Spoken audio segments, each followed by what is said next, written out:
Hello दोस्तों, मैं इंद्रेश अपने YouTube channel Indresh GS classes में आप सभी का स्वागत करता हूं। तो आज हमारा जो है टो सीरीज का लास्ट प्रैक्टिस सेट है। ठीक है, कल से हम जो है एक नया प्रैक्टिस सेट क्या करेंगे, स्टार्ट करेंगे। ठीक, तो आज का पहला क्वेश्चन देखते हैं। ठीक, सूची 1 को सूची सेकंड से में क्या करना है, मैच करना है। ठीक है, पहला क्या है, भारत शासन अधिनियम। भारत शासन अधिनियम 1935 में आया था, बिल्कुल सही है। ठीक, क्रिप्स क्रिप्स प्रस्ताव जो है हमारा 1942 में आया था। ठीक है, क्रिप्स प्रस्ताव जो है 1942 में। ठीक, और अगस्त प्रस्ताव कब आया था, तो 1940 में। वेवेल योजना 1945 की है। ठीक है, तो हमारा फर्स्ट वाला किस पे जाएगा, 1 सेकेंड, फोर्थ पर, थर्ड जो है, थर्ड किस पर आएगा, थर्ड जो हमारा जो है सेकेंड, और फोर्थ वाला जो है थर्ड पर। ठीक, देखिए आपको किस ऑप्शन में ऐसा दिया है, 1 4 2 3, 1 4 2 3, 1 4 2 3, तो B part is the right answer. ठीक है, 1 1 4 2 3 हमारा किस में दिया है, बी पार्ट में। ठीक, चलिए आइए चलते हैं नेक्स्ट क्वेश्चन। अगला question, question number 2। Question number 2 कह रहा है कि एक वर्ष में स्वराज, एक वर्ष में स्वराज मतलब एक वर्ष में हमें क्या करना, स्वराज प्राप्त करना। यह नारा कौन दिया था, गांधी जी ने। बहुत ही इंपॉर्टेंट है। ठीक है, ऐसे ऐसे क्वेश्चन हमारे क्या होते हैं, इस क्वेश्चन को आप लोग किसी भी बुक में नहीं पढ़े होंगे, तो इसको आप लोग नोट कर लीजिएगा। ठीक है, एक वर्ष में, एक वर्ष में हमें क्या करना, स्वराज प्राप्त करना। यह नारा गांधी जी ने दिया था। किस, कब दिया था, मतलब किस आंदोलन के समय दिया था, दांडी मार्च के समय दिया था, असहयोग आंदोलन के समय दिया था, या सविनय अवज्ञा आंदोलन के समय दिया था, या गोलमेज सम्मेलन के समय दिया था। तो यह जो हमारा कब दिए थे, असहयोग आंदोलन। असहयोग आंदोलन हमारा कब हुआ था, 1 अगस्त, 1 अगस्त 1920 से हमारा क्या हुआ था, यह आंदोलन स्टार्ट हुआ था। ठीक, सविनय अवज्ञा आंदोलन कब हुआ था, बताइए। सविनय अवज्ञा आंदोलन, सविनय अवज्ञा आंदोलन 1930 में स्टार्ट हुआ था। और गोलमेज सम्मेलन, हमारे 3 गोलमेज सम्मेलन हुए थे। फर्स्ट 1930 में, सेकंड वाला गोलमेज सम्मेलन कब हुआ था, तो 1931 में हुआ था। थर्ड वाला गोलमेज सम्मेलन कब हुआ था, 1932 में हुआ था। ठीक, कब हुआ था, 1932 में हुआ था। ठीक है, सेकंड वाले गोलमेज सम्मेलन में गांधी जी ने क्या किया था, भाग लिया था। सेकंड वाले सिर्फ एक गोलमेज सम्मेलन में गांधी जी ने क्या किया था, पार्टिसिपेट किया था। और इनके साथ जो है सरोजिनी नायडू, जो भारत की क्या थी, भारत की क्या, उत्तर प्रदेश की भी ये क्या थी, जो है प्रथम राज्यपाल थी। ठीक, चलिए चलते हैं next question. Question number 3। Question number 3 क्या कर रहा है कि जब रोलेक्ट एक्ट पारित हुआ तो उस समय भारत का वायसराय कौन था। तो रोलेक्ट एक्ट कब पारित हुआ था, बताइए। तो रोलेक्ट एक्ट जो हमारा 1919 में, कब, 1919 में हमारा रोलेक्ट एक्ट आया था। ठीक है, और इसका मतलब क्या था, बिना अपील बिना दलील के क्या करना था, किसी को भी जो शक के आधार पे क्या कर लेते थे, गिरफ्तार कर लेते थे। ठीक, तो उस समय कौन था, तो लॉर्ड जो लगा, लॉर्ड कैंसिल कर दीजिए, ये लोग लॉर्ड के लायक ही नहीं थे जो है। ठीक, तो कौन था, चेम्स फोर्ड, कौन था, चेम्स फोर्ड था। ठीक है, वेवेल कब बना था, तो 1945-46 से हमारे हमारे क्या थे, जनरल वायसराय था वेवेल जो है। ठीक, इरविन कब था, 1931, जब गांधी इरविन समझौता हुआ था 1931 सेकंड गोल में सम्मेलन के समय। ठीक, तो हमारा कौन सा पार्ट हो जाएगा, तो B part is the right answer. ठीक, क्या हो जाएगा, B part is the right answer. चलिए चलते हैं नेक्स्ट क्वेश्चन। अगला क्वेश्चन है क्वेश्चन नंबर 4। क्वेश्चन नंबर 4 का निम्नलिखित सत्याग्रहों में से किसका नेतृत्व गांधी जी ने नहीं किया था। भारत छोड़ो आंदोलन 1942 में गांधी जी ने इसका क्या किया था, नेतृत्व किया था। सविनय अवज्ञा आंदोलन 1930 में गांधी जी ने इसका भी क्या किया था, नेतृत्व किया था। बारदौली आंदोलन कब हुआ था, 1928 में जो है इसका जो है नेतृत्व कौन किए थे, तो हमारे सरदार वल्लभ भाई पटेल जी इसका क्या किए थे, जिन्हें एकीकरण का जनक कहा जाता था, इन्होंने ही किया था। तो C part is the right answer. इसी में इनको सरदार की उपाधि जो बारदौली की महिलाएं थी, जो गुजरात में पड़ता है, उन्होंने इनको दिया था। और खेड़ा आंदोलन कब हुआ था, तो 1918 में, यह भी गांधी जी के द्वारा ही हुआ था, खेड़ा आंदोलन। चलिए आइए चलते हैं next question. Question number 15, question number 5। ठीक है, क्वेश्चन नंबर 5 क्या करा, कलकत्ता में एशियाटिक सोसाइटी ऑफ बंगाल की स्थापना 1784 में किसने की थी। तो कलकत्ता में एशियाटिक सोसाइटी ऑफ बंगाल की स्थापना कब हुई थी, ये आप याद रख लीजिए, कब हुई थी, 1784 में। कौन किया था, तो विलियम जोन्स जी ने किया था। कौन किया था, विलियम्स जोन्स जी ने किया था। ठीक है, वारेन हेस्टिंग क्या था, बंगाल का प्रथम गवर्नर जनरल था। याद रखेंगे आप लोग, बंगाल का क्या था, फर्स्ट गवर्नर जनरल था। ठीक है, गवर्नर और क्या था, जनरल था। ठीक, यहाँ का बंगाल का गवर्नर कौन था स्टार्टिंग में? तो वारेन, गवर्नर जनरल तो ये था जो वारेन हेस्टिंग था। लॉर्ड क्लाइव जो थे, इसको क्लाइव बोलते हैं, वो हमारा क्या था? गवर्नर था जो बंगाल का। अब भारत का प्रथम governor general Lord William Bentinck था, ठीक है। और वायसराय कौन था? लॉर्ड कैनिंग था, ठीक। चलिए चलते हैं नेक्स्ट क्वेश्चन, अगला question, question number 6। Question number 6 क्या कह रहा है? निम्नलिखित घटनाओं में विचार कीजिए, कौन सी कालक्रम से हमें क्या करना है? इनको व्यवस्थित करना। तो कन्नौज का युद्ध कब हुआ था? इसे कन्नौज या बिलग्राम का युद्ध भी कहते हैं। कब हुआ था? तो 1539 में हुआ था, ठीक है। चौसा का युद्ध कब हुआ था? 1540 में। और तालीकोटा का युद्ध कब हुआ था? तो 1500 किस में हुआ था तालीकोटा का? बताइए। 1565 में हुआ था। खानवा का युद्ध कब हुआ था? तो 1527 ईस्वी में क्या हुआ था? खानवा का युद्ध हुआ था, ठीक है। इसको कालक्रम के अनुसार कर लीजिए। तो सबसे पहले कौन हुआ है? तो सबसे पहले खानवा का युद्ध हुआ है। कब हुआ है? 1527 में। तो फोर्थ के बाद कौन आएगा? कन्नौज वाला। सॉरी, कन्नौज का युद्ध हमारा जो 40 में, ये वाला 40 में हुआ था और ये वाला 39 में हुआ था, ठीक है। ये वाला कब हुआ था? 39 में। चौसा का कब हुआ था? 1939 में हुआ। शेर शाह सूरी और किसके बीच हुआ था? हुमायूं के बीच हुआ था, ठीक है। चलिए, तो पहले फोर्थ आएगा, उसके बाद कौन आएगा? सेकेंड आएगा। फोर्थ के बाद सेकेंड, फिर फर्स्ट, फिर कौन आएगा? थर्ड आएगा, ठीक। देखिए किस ऑप्शन में दिया है ऐसा, पहले फोर्थ फिर second. A part is the right answer. इस हिसाब से हमारा ए पार्ट क्या हो जाएगा? सही हो जाएगा, ठीक। चलिए चलते हैं नेक्स्ट क्वेश्चन, अगला क्वेश्चन, क्वेश्चन नंबर 7। कृष्णदेव राय के दरबार में क्या थे? अष्टदिग्गज कौन थे? अष्टदिग्गज किसे कहा जाता था? बताइए, अष्टदिग्गज किसे कहा जाता था? ये कौन थे? हमारे 8 तेलुगु के क्या थे? कवि थे। क्या थे? 8 तेलुगु के क्या थे? कवि थे। कितनी शास्त्रीय भाषाएं हैं यही पे आप बता दीजिए। शास्त्रीय भाषाएं की संख्या कितनी है? तो शास्त्रीय भाषा की संख्या टोटल है 6। सबसे पुरानी शास्त्रीय भाषा कौन सी है? तमिल। फिर उसके बाद कौन सी है? संस्कृत है। संस्कृत है, ठीक। उसके बाद संस्कृत के बाद मलयालम है, मलयालम है, ठीक है। फिर कौन है? कन्नड़ है, कन्नड़ है, ठीक। फिर तेलुगु है, तेलुगु है, ठीक है। और सबसे नई कौन सी है? उड़ीसी है। टोटल कितनी शास्त्रीय भाषाएं हैं? 6 हैं। सबसे नवीनतम कौन सी है? तो उड़ीसी है, ठीक। चलिए आइए चलते हैं नेक्स्ट क्वेश्चन, अगला question, question number 8। Question number 8 आप लोगों के सामने, निम्नलिखित में से किस राष्ट्रकूट साम्राज्य की नींव रखी थी? राष्ट्रकूट जो है वंश का संस्थापक कौन था? तो दंती दुर्ग था। कौन था? दंती दुर्ग था। क्या था? राष्ट्रकूट साम्राज्य का संस्थापक था। आइए चलते हैं next question, question number 9। Question number 9 क्या कह रहा कि चंद्रगुप्त मौर्य को क्या कहा जाता? सूची 1 को सूची सेकंड से क्या करना? मिलाना।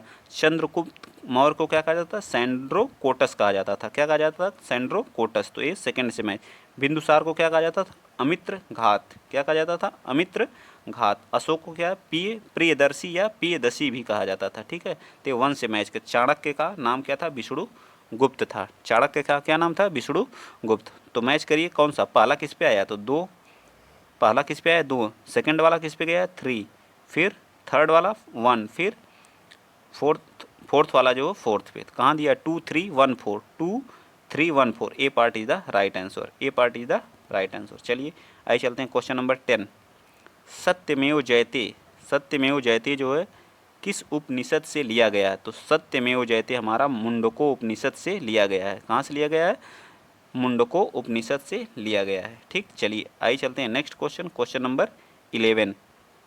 क्वेश्चन नंबर 11 का रहा काठमांडू की राजधानी है। तो किसकी राजधानी है? तो काठमांडू की राजधानी नेपाल। नेपाल की राजधानी क्या है? काठमांडू है। दक्षिण कोरिया की राजधानी कहाँ है? सियोल है। क्या है? सियोल है, ठीक। नीदरलैंड की एम्बस्टरडम है। इटली की राजधानी कहाँ है? तो रोम है। इटली की राजधानी कहाँ है? रोम। तो ये पार्ट हमारा क्या हो जाएगा? सही हो जाएगा। चलिए चलते हैं next question, question number 12। Question number 12 का पृथ्वी पर सर्वाधिक शुष्क क्षेत्र कौन सा है? पर पृथ्वी पर थार का मरुस्थल हमारा कहाँ पड़ता है? एशिया महाद्वीप में पड़ता है, ठीक है। इसका विस्तार कहाँ कहाँ पे है? तो भारत और पाकिस्तान में है थार का। गोबी का मरुस्थल कहाँ पे है? तो ये हमारा चीन में पड़ता है। अटाकामा मरुस्थल जो हमारा कहाँ पड़ता है? सबसे गर्म है, सबसे शुष्क मरुस्थल कौन सा है? अटाकामा जो हमारा कहाँ पड़ता है? साउथ अफ्रीका में, दक्षिण अमेरिका में, ठीक। कहाँ पड़ता है? दक्षिण अमेरिका में, ठीक। तो हमारा B part is the right answer. चलिए चलते हैं नेक्स्ट क्वेश्चन, अगला question, question number 13। Question number 13 का क्या कह रहा है? भारत का सबसे बड़ा बॉक्साइट उत्पादक राज्य कौन सा है? तो सबसे बड़ा बॉक्साइट उत्पादक राज्य हमारा कौन सा है? उड़ीसा है। सबसे ज़्यादा बॉक्साइट कहाँ पे उत्पादन होता है? तो उड़ीसा में होता है, ठीक है। मध्य प्रदेश को क्या कहा जाता है बताइए? सोया प्रदेश भी कहा जाता है। मध्य प्रदेश को क्या कहा जाता है? सोया प्रदेश भी कहा जाता है। सबसे ज़्यादा लायन कहाँ पाए जाते हैं? शेर, बाघ, सॉरी बाघ का भी प्रदेश कहा जाता है। सबसे ज़्यादा बाघों की संख्या कहाँ पे है? तो एमपी में ही है, ठीक। झारखंड में कोयला उत्पादन में नंबर 1 है झारखंड, ठीक है। चलिए, एथेनॉल का एक संयंत्र अभी स्थापित किया जा रहा है बिहार में जो है, ठीक। तो हमारा A part is the right answer. चलिए चलते हैं next question, question number 14। Question number 14 बताइए, किस राज्य में जो है, किस राज्य में मानस टाइगर रिजर्व है? मानस टाइगर रिजर्व कहाँ पे है? तो ये असम में है, ठीक है। मानस टाइगर रिजर्व, टोटल जो टाइगर रिजर्व की संख्या कितनी है? तो टोटल टाइगर रिजर्व की संख्या कितनी है? 53 है। 53वां कौन सा है बताइए? तो गुरु घासीदास है। कौन सा है? गुरु घासीदास टाइगर रिजर्व कहाँ पे पड़ता है? तो ये हमारा छत्तीसगढ़ में पड़ता है। कहाँ पे है? छत्तीसगढ़ में। ये भी आप लोग याद रखिए, कहाँ पे है? छत्तीसगढ़ में। और 52वां कहाँ पे है? तो रामगढ़ विषधारी, रामगढ़ विषधारी कहाँ पे है? ये बूंदी राजस्थान में। कहाँ पे? बूंदी राजस्थान में, ठीक। चलिए, टोटल कितने हैं हमारे जो है टाइगर रिजर्व? 53 है। 53वां कौन सा है? गुरु घासीदास छत्तीसगढ़ में। 52वां कौन है? रामगढ़ बूंदी विषधारी कहाँ पे है? राजस्थान में। चलिए आइए चलते हैं नेक्स्ट क्वेश्चन। LAC इसे बोलते हैं वास्तविक नियंत्रण रेखा। किसके किसके बीच में? भारत और चीन के बीच में है, ठीक है। भारत और चीन के बीच में क्या है? LAC है। पाक जल संधि किसके किसके बीच में है? तो पाक जल संधि जो हमारी है भारत और किसके बीच में? भारत और श्रीलंका के बीच में क्या है? पाक जल संधि है, ठीक। चलिए आइए चलते हैं नेक्स्ट क्वेश्चन। अगला क्वेश्चन, क्वेश्चन नंबर 16। मीरा सेठ समिति का संबंध किससे था? तो मीरा सेठ समिति का संबंध जो हथकरघा क्षेत्र के विकास से था। किसके छे? हथकरघा क्षेत्र के विकास से था। चलिए आइए चलते हैं अगला क्वेश्चन, क्वेश्चन नंबर 17। केंद्रीय बजट 2022-23 में प्राथमिक घाटा अनुमानित किया गया था। तो सकल जो जीडीपी का जो है 2.8% जो है क्या किया गया था? घाटा अनुमानित किया गया था। बहुत इंपॉर्टेंट है, आईएमपी क्वेश्चन है, 100% पूछेगा जो है, ठीक। इसको आप लोग नोट कर लीजिएगा, 2.8% था, ठीक। अगला क्वेश्चन, पैन जो हमारा पैन कार्ड होता है जो है आयकर विभाग द्वारा या क्या किया जाता है? जारी किया जाता है, ठीक है। इस पर इसका उद्देश्य के लिए प्रयोग नहीं किया जाता। इसका जो इस पे पहचान पत्र के लिए प्रयोग किया जाता है, बिल्कुल सही है। पंजीकृत करदाता मतलब कर को देने के लिए भी इसका यूज किया जाता है। इस पर जन्म तिथि प्रमाण के लिए भी प्रयोग किया जाता है, लेकिन इस पर एड्रेस नहीं लिखा रहता। कहीं भी इस पर जो है एड्रेस प्रूफ के रूप में इसका यूज नहीं किया जाता है, ठीक। चलिए आइए चलते हैं नेक्स्ट क्वेश्चन। अगला क्वेश्चन, राष्ट्रीय विकास परिषद का गठन कब, किस तिथि को हुआ था? तो राष्ट्रीय विकास परिषद का गठन जो है 6 अगस्त 1952 को हुआ था जो है, ठीक है। 6 अगस्त 1952 को क्या हुआ था। इसका अध्यक्ष कौन होता है? तो इसके अध्यक्ष जो वर्तमान पीएम होते हैं, इसका अध्यक्ष जो वर्तमान पीएम होता है वही होता है। इस समय कौन है? तो नरेंद्र मोदी जी हैं, ठीक है। अगला question, question number 20। Question number 20 का भारत में पहली पंचवर्षीय योजना का आधार था। पहली पंचवर्षीय योजना कब से कब स्टार्ट हुई थी? पहले ये बताइए आप लोग। तो 1951 से हमारी जो है 1951 से 56 तक हमारी प्रथम पंचवर्षीय योजना थी। किस मॉडल पे थी? हैरोल्ड डोमर मॉडल पे थी, ठीक है। और सेकंड वाली बताइए कब से कब थी? तो 1956 से 61 थी। यह किस मॉडल पे थी? महालनोबिस मॉडल पे थी, ठीक है। यह पहली हमारी सेकंड वाली हमारी भारी उद्योग पे थी, और प्रथम वाली किस पे थी? कृषि पर आधारित थी, ठीक है। किस पे थी? कृषि पर। चलिए, तो इसका ए पार्ट हमारा Harold Domar model right answer हो जाएगा। चलिए चलते हैं नेक्स्ट क्वेश्चन, क्वेश्चन नंबर 21। अब हमारे पॉलिटी के 5 क्वेश्चन स्टार्ट हो गए। वीडियो अगर आप लोगों को अच्छा लगा है तो प्लीज़ ज़्यादा से ज़्यादा शेयर करिए, चैनल को क्या करिए? सब्सक्राइब करिए। चलिए अगला क्वेश्चन, निम्नलिखित में से लोकसभा की प्रथम महिला अध्यक्ष का नाम बताइए। लोकसभा की प्रथम महिला अध्यक्ष का क्या नाम था? तो हमारी कौन थी? मीरा कुमार थी। क्या थी? मीरा कुमार। कब बनी थी? 2009 में, ठीक है। वर्तमान में कौन है इस समय? वर्तमान का मतलब 17वीं लोकसभा का जो वर्तमान में हमारे कौन है? ओम बिड़ला जी हैं। कौन है? ओम बिड़ला जी हैं, ठीक है। ओम बिड़ला जी हैं। ये कहाँ से हैं? तो राजस्थान के कोटा से इस समय क्या है? राजस्थान के कोटा से सांसद हैं, ठीक है। राजस्थान के कोटा से क्या है? सांसद हैं। चलिए, जो मार्गरेट अल्वा अभी हैं, तो ये क्या थी? उपराष्ट्रपति की क्या थी? विपक्ष की तरफ से क्या थी? प्रतिनिधि थी, ठीक है। मार्गरेट अल्वा जो उपराष्ट्रपति इसमें वर्तमान में कौन है? तो जगदीप धनखड़ हैं। इससे पहले कहाँ के राज्यपाल थे? तो ये इससे बनने से पहले, उपराष्ट्रपति बनने से पहले राज्यपाल कहाँ के थे बताइए जल्दी। तो वेस्ट बंगाल के थे। कहाँ के थे? वेस्ट बंगाल के थे। ठीक है, चलिए आइए चलते हैं नेक्स्ट क्वेश्चन। अगला क्वेश्चन, क्वेश्चन नंबर 22, भारतीय संविधान का जनक किसे माना जाता है? तो भारतीय संविधान का जनक जो है बाबा भीमराव अंबेडकर जी को माना जाता है। इनकी जयंती कब मनाई जाती है? तो 14 अप्रैल को भीमराव अंबेडकर जयंती मनाई जाती है। कब मनाई जाती है? 14 अप्रैल को, याद रखिएगा। ठीक है, प्रारूप समिति का अध्यक्ष भी बाबा भीमराव अंबेडकर थे। कौन थे? बाबा भीमराव अंबेडकर प्रारूप समिति के अध्यक्ष, याद रखिएगा, प्रारूप समिति के अध्यक्ष थे। ठीक, और बताइए इनके बारे में। इन्होंने आर्टिकल अनुच्छेद 32 को क्या कहा था? संविधान की आत्मा कहा था। आर्टिकल 32 को इन्होंने क्या कहा था? संविधान की आत्मा कहा था। ठीक, चलिए अगला question, question number 23। Question number 23 क्या कह रहा है कि राष्ट्रपति अपना इस्तीफा किसे सौंपता है? तो राष्ट्रपति अपना इस्तीफा जो है उपराष्ट्रपति को सौंपता है। आर्टिकल, किस आर्टिकल के तहत? तो आर्टिकल 62 के तहत जो है उपराष्ट्रपति को अपना इस्तीफा सौंपता है। और जो उपराष्ट्रपति होता है उसको जो है आर्टिकल 62 के 2 के तहत जो है लोकसभा को, इसको क्या, लोकसभा के अध्यक्ष को इसकी सूचना देना अनिवार्य होता है। ठीक है, और बताइए आप जो है इसका ए पार्ट इज द राइट। तो वर्तमान लोकसभा अध्यक्ष तो कौन है बताइए? ओम बिरला जी हैं। लेकिन अभी हाल ही में हमारे सुप्रीम कोर्ट के नए चीफ जस्टिस बने हैं जी, 49वें क्रम के। उनका नाम बताइए क्या है?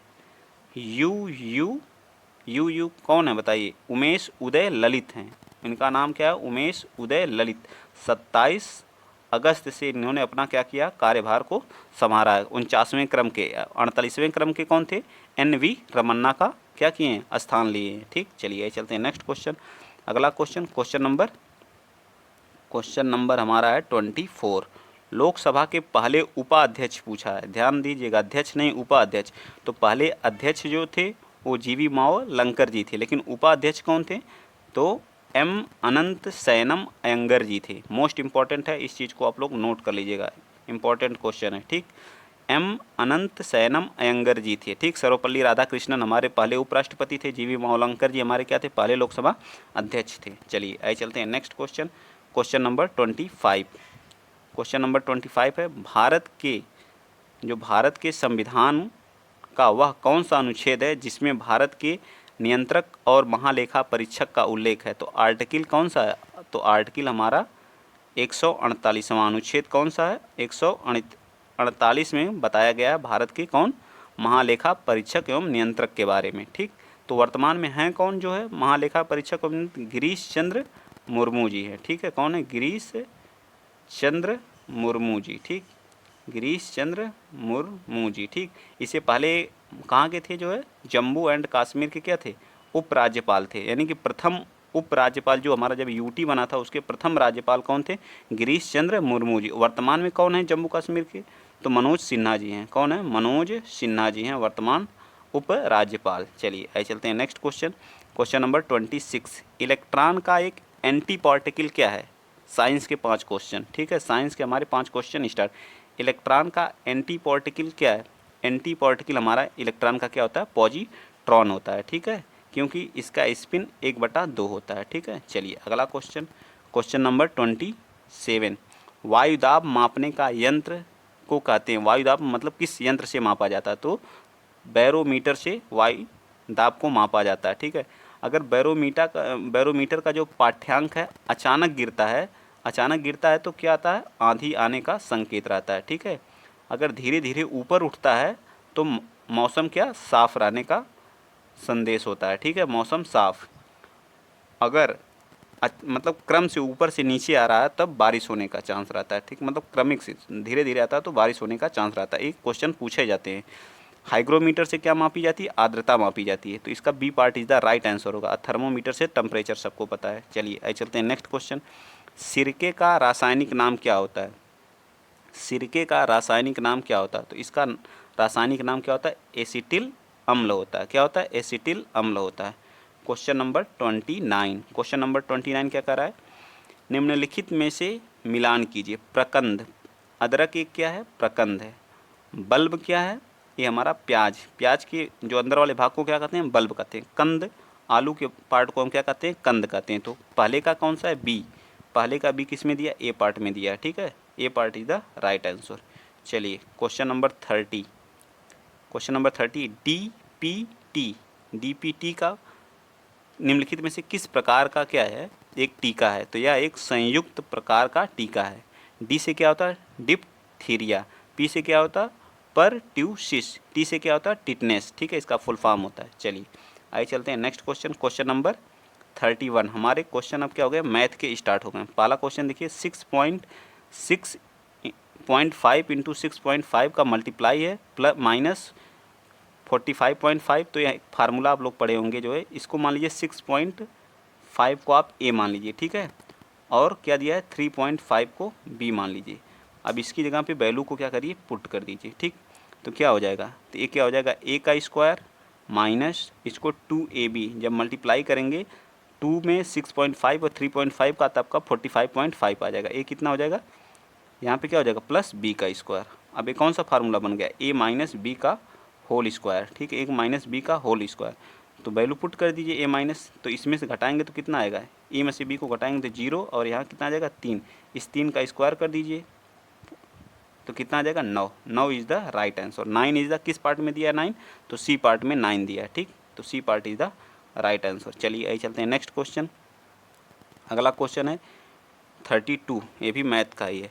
कोई खुदरा व्यापारी किसी निश्चित वस्तु पर अपने ग्राहक को 40% की छूट देता है और इस लेन देन में उसे उस वस्तु पर 25% का लाभ होता है। यदि खुदरा व्यापारी के लिए वस्तु की कीमत कितनी है 4,332 है, तो इसका अंकित मूल्य ज्ञात कीजिए। क्या करिए अंकित मूल्य हमको क्या करना है ज्ञात करना है। तो कास्ट प्राइस और मार्क प्राइस, या इसको अंकित मूल्य या क्रय मूल्य में क्या होता है एक संबंध होता है, इसको आप लोग याद रखिए 100 माइनस डी।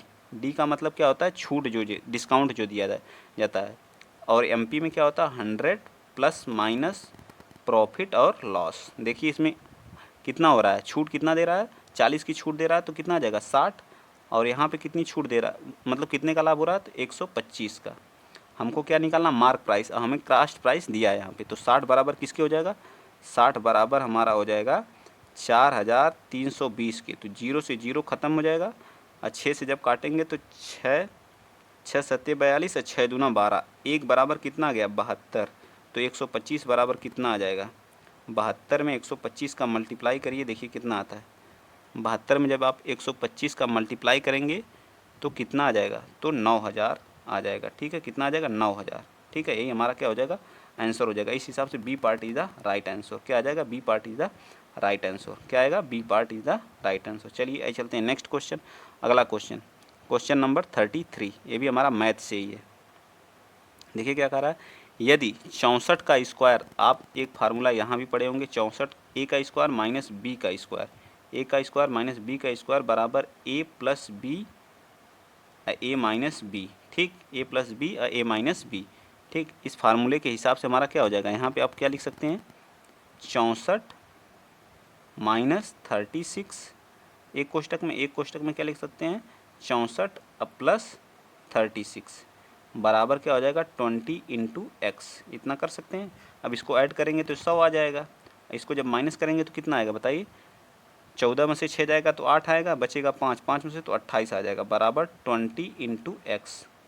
20 से काटेंगे 100 के तो कितना आ जाएगा 5 आ जाएगा, 5 में 28 का मल्टीप्लाई कर लीजिए, एक्स की वैल्यू आपकी निकल के आ जाएगी, कितना आ जाएगा 5 वाटे 40, अब 5 दूनी 10 14, 140 इज़ द राइट आंसर। तो D part is the right answer, ठीक, डी पार्ट इज़ द 33 का D part is the right answer. चलिए आइए चलते हैं नेक्स्ट क्वेश्चन, क्वेश्चन नंबर 34, बहुत आसान है मैथ के कोई क्वेश्चन है।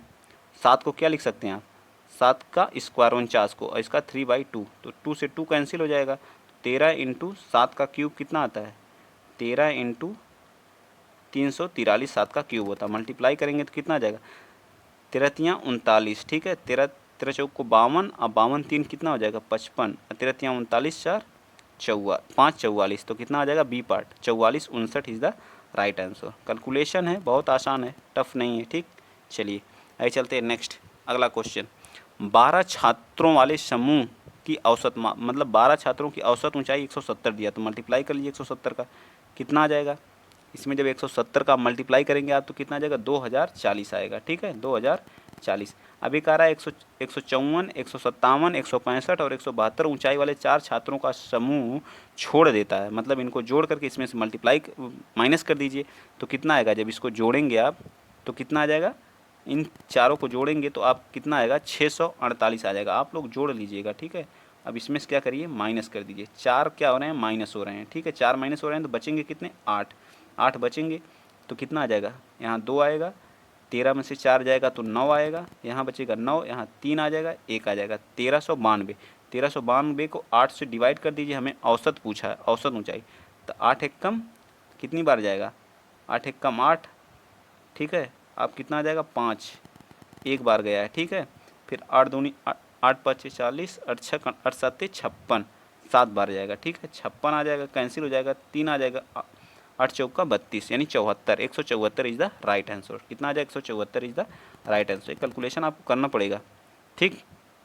यहाँ पे हमारे मैथ के क्वेश्चन होते हैं फिनिश। अब हमारे किसके हो गए, स्टार्ट हो गए हिंदी के। मनोरथ, तो इसका क्या होता है, संधि विच्छेद। मनः प्लस रथ होता, क्या होता है, मनः प्लस रथ।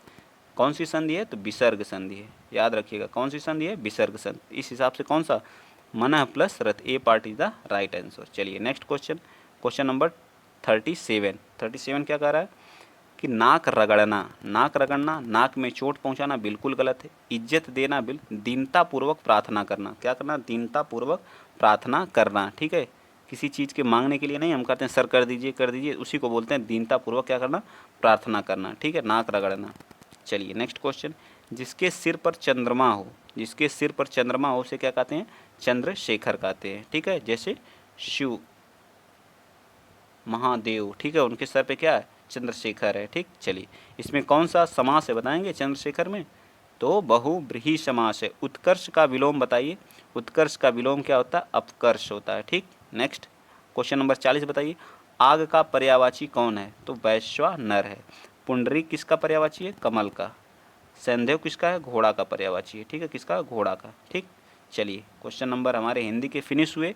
अब हमारे इंग्लिश के 5 क्वेश्चन हैं, तो इंग्लिश का हम नहीं करेंगे, आगे करेंगे हम रीजनिंग का, ठीक। क्वेश्चन नंबर 46, दिए गए विकल्पों में से कौन सा एक दूसरे से क्या है, संबंध स्थापित करते हैं। मोतियाबिंद, मोतियाबिंद एक बीमारी है जो किससे है, आँख से है, ठीक है।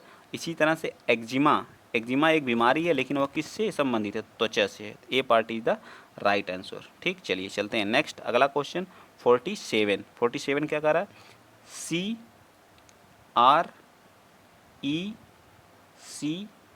CRECH, फिर क्या लिख रहे हैं इसको, DTHGM लिख रहे हैं, ठीक। कलर हम चेंज करके इसको आपको बताते हैं, ठीक। सी का कितना होता है, 3 होता है। इसका कितना होता है, आर का 18, 5, इसको क्या लिख सकते हैं, 3। इसका कितना होता है, 8। डी को क्या लिखते हैं आप बताइए, 4। टी का कितना होता है, ST 20। एच का कितना होता है, 8। जी का कितना होता है, 7। एम का कितना होता है, 13। तो इसमें क्या हो रहा, +1 ऐड करने पे क्या हो रहा, 4। इसमें +2 ऐड करने पर 18 तो 20 हो रहा है। इसमें प्लस कितना करेंगे, 3 करेंगे, 5 में 3 जोड़ेंगे तो 8, +4 करेंगे तो क्या हो जाएगा, 7 हो जाएगा। इसमें +5, मतलब एक एक की सब में बढ़ाते जाइए जो है, ठीक। इसी तरह से आपका FEH है, क्या है, FETCH। अब देखिए कितना होता है, इसका 6 होता है, तो 1 करेंगे तो 7, 7 पे कौन होता है, G, +1 किए। ये कितना होता है, 5, 5 में +2 करेंगे तो कितना हो जाएगा, 7 पे कौन होता है, G। टी का कितना होता है, 20, 20 में +3 करेंगे तो क्या आ जाएगा, W। अब देखिए किस में, जी W किस में दिया है, तो 2 पार्ट में दिया है, ठीक है, C और B में भी दिया है। C कितना होता है, C आपका होता है 3 होता है, इसमें आप करेंगे 4 तो कितना आ जाएगा, फिर G आ जाएगा। तो G किस में दिया है, ये B पार्ट में दिया है, B part is the right answer, ठीक। चलिए आइए चलते हैं क्वेश्चन नंबर 48 क्या करा, सांची, सांची की तस्वीर देखते हुए नितिन कहता है कि इसकी माँ, मतलब सांची की माँ, सांची है, ठीक। सांची की माँ, सांची की माँ, इनके माँ के पिता, फिर इनका बेटा एक है, माँ के पिता के बेटे, इनका बेटा है, तो इसकी माँ का क्या हो जाएगा, भाई। इनकी माँ का क्या हो जाएगा, इनकी पत्नी, इनके बेटे की क्या, पत्नी, इनकी पत्नी मेरी सास। मतलब इसकी क्या होगी, सास, इनकी माँ, इनकी पत्नी की माँ, इनकी क्या लगेगी, सास। तो वो कौन हो जाएगा, मतलब वो क्या होगा, उनका बेटा। नितिन और सांची किस प्रकार संबंधित है, इकलौती बेटी है, तो मतलब उनकी पत्नी हो जाएगी, और ये कौन हो जाएगा, नितिन हो जाएगा। तो नितिन का सांची की माँ से क्या संबंध है, तो भाई का संबंध आ जाएगा, क्या आ जाएगा, ब्रदर का संबंध आ जाएगा। ठीक, आप जो कह रहा है उसे बनाते चले जाइए, तो हम बन जाएगा क्वेश्चन, कोई भी आपको दिक्कत नहीं होगी। अब देखिए क्या कर रहा है, किसी महीने की तीसरी तारीख को, मान लीजिए किसी महीने की 3 तारीख को क्या था, मंगलवार था। ठीक, मंगलवार था। अब इसमें क्या करिए, +7 जोड़ दीजिए, तो 10 को फिर मंगलवार आएगा, फिर मंगलवार, +7 जोड़िए, फिर जो है 17 को मंगलवार आएगा। ठीक, फिर +7 जोड़ेंगे तो कितना आ जाएगा, 24 को मंगलवार आ जाएगा। तो हमसे क्या पूछा, 25 को, 24 को मंगलवार, तो 25 को क्या हो जाएगा, बुधवार। आसानी से करते जाइए ऐसे, या तो फिर सब निकाल करके डिवाइड कर दीजिए, साथ के जो 8 डे आ रहे हैं उसको फिर ऐड कर दीजिएगा, ये भी है। कई तरह से इसको लगा सकते हैं आप। क्वेश्चन नंबर 50, क्वेश्चन नंबर 50 देखिए क्या करा है, 4 शब्द दिए गए हैं जिनमें से 3 किसी न किसी तरह से समान है और एक क्या है, असमान है। कथकली एक क्या, शास्त्रीय नृत्य है, कहाँ का, केरल का। कुचिपुड़ी ये भी एक क्या है, नृत्य है, कहाँ का है जो बताइए, तो ये आंध्र प्रदेश का है। ठीक, हेमिस क्या है, राष्ट्रीय उद्यान है, क्या है, राष्ट्रीय उद्यान है, नेशनल पार्क है, राष्ट्रीय उद्यान है, कहाँ का है, लद्दाख का, सबसे बड़ा, भारत का सबसे बड़ा राष्ट्रीय उद्यान। सत्तरिया का कहाँ का है, असम का, क्या है, एक डांस है। इसमें कौन सा है, तो सी पार्ट इज द, यही क्या है, अलग है। और सबसे बड़ा है, भारत का सबसे बड़ा राष्ट्रीय उद्यान हेमिस राष्ट्रीय उद्यान कहाँ पे है, लद्दाख में। और सबसे छोटा कौन, साउथ बटन है, जो अंडमान निकोबार द्वीप समूह में। ग्रुप डी का अभी एग्जाम चल रहा है, उसमें पूछा था भारत का सबसे बड़ा राष्ट्रीय उद्यान कौन सा है, तो हेमिस। और ग्रुप डी में ये वाला क्वेश्चन पूछ चुका है, प्लस अभी यूपी ट्रिपल एस सी ने जो क्वेश्चन अभी फॉरेस्ट गार्ड का कराया था उसमें भी पूछा था भारत का सबसे बड़ा राष्ट्रीय उद्यान कौन सा है। चलिए आइए चलते हैं नेक्स्ट क्वेश्चन 51। अब हमारे किस चीज़ के बताइए, ये हमारे स्टार्ट हो गए जो करंट के question. International liquid mirror telescope ILMT कहाँ पे स्थापित किया जा रहा है, तो उत्तराखंड के नैनीताल में। ठीक है, कहाँ पे, उत्तराखंड के नैनीताल में। ठीक है, चलिए फूलों की घाटी कहाँ है, उत्तराखंड में है। ठीक, थोड़ा सा इसे स्टार्ट याद कर लीजिएगा। अभी हाल ही में इसने क्या किया है, संस्कृत को जो अपनी द्वितीय भाषा के रूप में अपनाया है। ठीक है, संस्कृत को द्वितीय भाषा का, और यहाँ पे सिविल संहिता लागू होने जा रही है। ठीक, गोवा के बाद दूसरा राज्य होगा सिविल संहिता लागू करने वाला।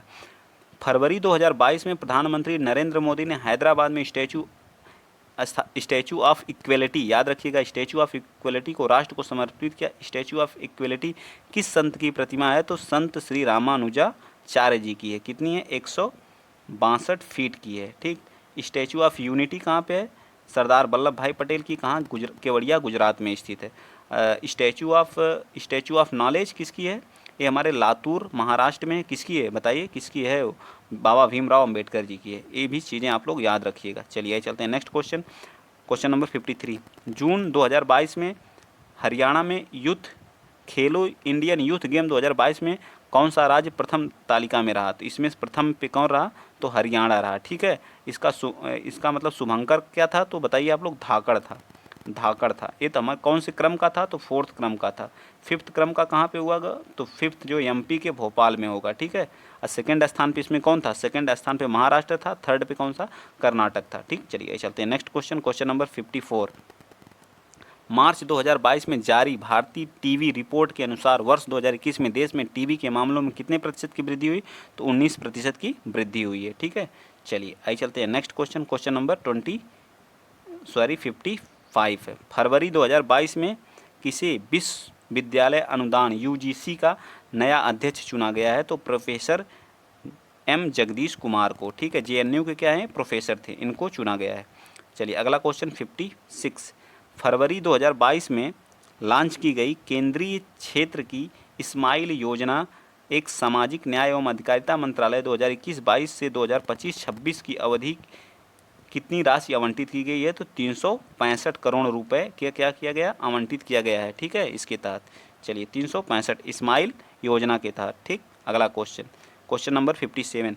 मई जून 2022 में आयोजित 94वें स्क्रिप्स नेशनल स्पेलिंग बी प्रतियोगिता 2022 में हासिल करने वाली भारतीय मूल की अमेरिकी छात्रा कौन है, तो वो हमारी हरिणी लोगन है। कौन है, हरिणी लोगन जी हैं। ठीक, अगला क्वेश्चन 58। मार्च 2022 में तीसरे राष्ट्रीय जल पुरस्कार समारोह में उत्तर प्रदेश को सर्वश्रेष्ठ राज्य में कौन सा स्थान प्राप्त हुआ? तो पहला स्थान उत्तर प्रदेश को। जल पुरस्कार में पहला स्थान क्या है? उत्तर प्रदेश को मिला, तीसरा तमिलनाडु को मिला। ठीक है, तीसरा तमिलनाडु को। मार्च 2022 में 1922 में भारत और अमेरिका के सैन्य समूह 19वीं बैठक जो हमारी कहाँ पे हुई थी? तो हमारी कहाँ पे हुई थी? आगरा, उत्तर प्रदेश के आगरा में हुई। ठीक है, चलिए। ब्रह्मोस मिसाइल केंद्र भी लखनऊ में बना है। ठीक है, ये भी इंपॉर्टेंट है, याद रखिएगा। ब्रह्मोस मिसाइल केंद्र कहाँ पे है? तो उत्तर प्रदेश के लखनऊ में। 60 जुलाई 2021 में भारत, क्वेश्चन नंबर 60 है, जुलाई 2021 में भारत में स्थित किस हड़प्पा कालीन स्थल को यूनेस्को की विश्व विरासत में टोटल कितने हैं?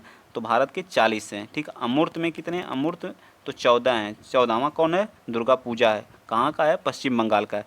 तो इसमें 40वां कौन मिला? धौला बीरा। कहाँ का है? गुजरात का है। ठीक है, कहाँ का है? गुजरात। रोपड़ कहाँ पड़ता है? तो पंजाब। रोपड़ कहाँ पे है? पंजाब में। रंगपुर कहाँ पे है? तो गुजरात में है। ठीक है, रंगपुर कहाँ पड़ता है? गुजरात। ये सब सिंधु घाटी सभ्यता के स्थल है। राखीगढ़ कहाँ पड़ता है? हमारा हरियाणा में पड़ता है। ठीक है, हरियाणा में। ठीक, चलिए आइए चलते हैं नेक्स्ट क्वेश्चन। अगला क्वेश्चन हमारे स्टैटिक्स जीके के क्या हो गए? Question start. नॉर्वे की राजधानी कहाँ है? तो नॉर्वे की राजधानी कहाँ पे? ओस्लो। रोम इटली की राजधानी कहाँ है? रोम। ब्यूनस आयर्स कहाँ की है? अर्जेंटीना का। ओटावा कनाडा की। विश्व की सबसे लंबी समुद्री सीमा किसकी है? तो कनाडा की है। ठीक है, वेफिन खाड़ी कहाँ पे है? तो वो भी हमारी कनाडा के पास ही है। विश्व की गेहूं की सबसे बड़ी मंडी कहाँ पे है? बताइए, जल्दी से बताइए। तो ये हमारी विश्व की सबसे बड़ी गेहूं की मंडी भी कनाडा में ही है। ठीक, चलिए अगला क्वेश्चन। पन्ना लाल घोष कौन से वाद्य यंत्र से संबंधित हैं? पन्ना लाल घोष, क्वेश्चन नंबर 62 बताइए। पन्ना लाल घोष कौन सा वाद्य यंत्र बजाते हैं? तो बांसुरी वादक हैं। क्या हैं? एक बांसुरी वादक हैं। क्वेश्चन नंबर 63, शंकर अंतर्राष्ट्रीय गुड़िया संग्रहालय कहाँ पे है? तो हमारा नई दिल्ली में। इंपॉर्टेंट है, इसको याद रखेंगे। शंकर गुड़िया संग्रहालय कहाँ पे है? नई दिल्ली में है। ठीक, अगला क्वेश्चन, क्वेश्चन नंबर 64 बताइए। निम्नलिखित पुस्तकों में से किस पुस्तक का लेखन वराह मिहिर या एक क्या थे? गणितज्ञ हैं। ठीक है, गणितज्ञ हैं। ठीक, भारत के क्या हैं? एक प्रसिद्ध गणितज्ञ हैं। और किस काल के हैं? तो गुप्त काल के हैं। क्या हैं? गुप्त काल के हैं। इनकी एक बृहद संहिता इनकी पुस्तक थी। क्या थी? बृहद संहिता। क्वेश्चन नंबर 65 बताइए। ऑस्ट्रेलिया की राजधानी क्या है? ऑस्ट्रेलिया की राजधानी कहाँ है? कैनबरा। हेलसिंकी किसकी राजधानी है? बताइए, कहाँ की है? किसकी राजधानी है? यूक्रेन की है। यूक्रेन की है, याद रखेंगे। ठीक, अगला क्वेश्चन, क्वेश्चन नंबर 66 तमिलनाडु की संसदीय सीटों में राज्यसभा की संख्या कितनी है? तो कितनी है? बताइए कितनी है? 18 है। कितनी है? कर्नाटक की कितनी है? 12 है। सबसे ज़्यादा राज्यसभा की सीटें किसके पास है? यूपी के पास है। लोकसभा की सीटें किसके पास हैं? 80 जो है यूपी के पास हैं। विधानसभा की सबसे ज़्यादा सीटें कहाँ पे हैं? तो यूपी में है, 403 है। याद रखेंगे आप लोग। ठीक, चलिए ऐसे चलते हैं।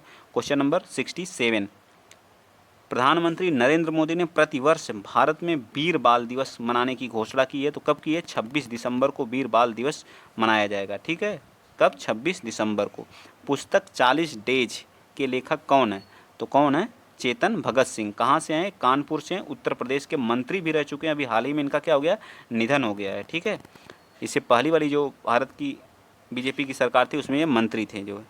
ऑस्ट्रेलियन ओपन 2022 में पुरुष एकल जीतने वाला खिताब किसने जीता? इसने जीते हैं राफेल नडाल। ऑस्ट्रेलियन में भी जीते हैं, फ्रेंच में भी इन्होंने, फ्रेंच 2022 में भी इन्होंने क्या जीता है? ये कहाँ के हैं? तो स्पेन के हैं। राफेल नडाल जी स्पेन।